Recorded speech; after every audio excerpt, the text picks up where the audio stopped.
राम राम काका. राम राम. कुठं चालले? कामावर चालतो.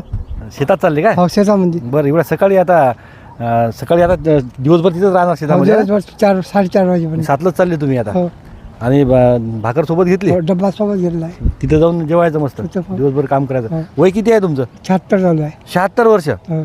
आणि तुम्ही किती आता इथून किती किलोमीटर आहे शेत? ते इथे जवळ आहे 2 किलोमीटर. 2-3 किलोमीटर जाऊन दिवसभर काम करता आहे ना? हो. आता हे पहा सर, काकाचं वय आहे 76 वर्ष आणि आजसुद्धा ते 3 किलोमीटर शेतामध्ये जाऊन दिवसभर कष्ट करतात.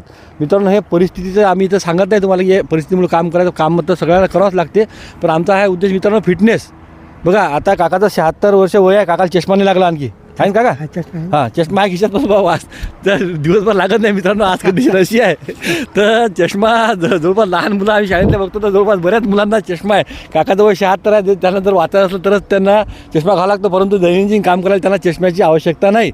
आणि मित्रांनो, त्यांचं 76 वर्ष वय आहे म्हणजे हे कमी समजू नका मित्रांनो. 76 वर्षाच्या वयामध्ये 2 माणसं तुम्हाला उचलायला लागतात, खालून उठून उचलायचं असलं आहे का?